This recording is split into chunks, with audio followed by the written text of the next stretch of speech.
Mbote na balandinio surtout ya Adassa Temo TV, soyez tous le bienvenue dans notre émission. Les Abakouk, oye, les Adassa chou de mon cœur, oye, les loto yelibino rina. En tout cas, moi na yasi la bisal ou bombo yasi la bisal. Aussi la bimisa banate, si la yana nani na théâtre, si la bimisa abimisa bane bele o bino moko boyebi ayesu ko bimisa rina oyo ke na théâtre to mona kete na to moni na SB pongai banana banjota la théâtre na moni rina ka na SB. En tout cas bino moko boyoka makambo rina alobi pona mama na yesi la bisalu bekama la mama des Abakouk to sengi na babakouk nyonso na badasa chou nyonso bo sauter ba pibité na kati ya Adassa Temo TV to tikeli bino temps ya ko consommer rina boyoka ye. En tout cas bo sauter ba pibité to consommer pe film na biso la justice de Dieu boyoka rina na ko bangelo kote si la bisalu asali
Les Abakouk de mon cœur.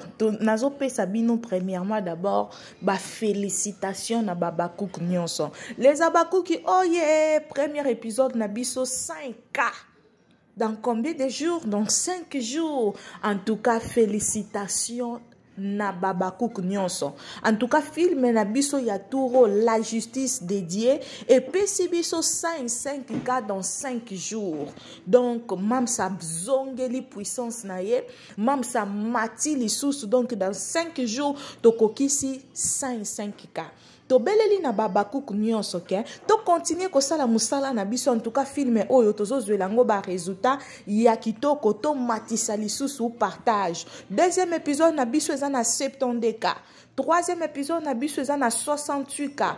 Quatrième épisode na biso eza na 63K. Cinquième épisode na biso eza na 64K. Yangwana to beleli na babakouk nyonso na ba moure nyonso ya théâtre. Onga naza bakouk te Adassa siko na sala nini mais oza moure ya théâtre to sengi yo o consommer chaîne na biso to sengi yo o s'abonner massivement na kati ya sila bisalu ko sauter ba pibité partager. En tout cas film o eza kitoko makasi grâce à lingi lipamboli e kende nango ka muto ya libanda oleke lipamboli boletikala na kati ya famille quelques motema mabe ezala na bato belé pe ya famille na biso benemi na biso ya famille na biso moko. Alors to landa film na biso to sotaka ba pibité na kati ya Adassa Temo TV tozo belela babakouk nyonso ba o nyonso bo sepelaka na musala ya Adassa façon bokoki ko sunga ngeza ya ko s'abonner ya ko partager ya ko sauter ba pibité ko sauter ba pibité. En tout cas eza très important na lingaka bino mingi botikala na kimia ya nkolo.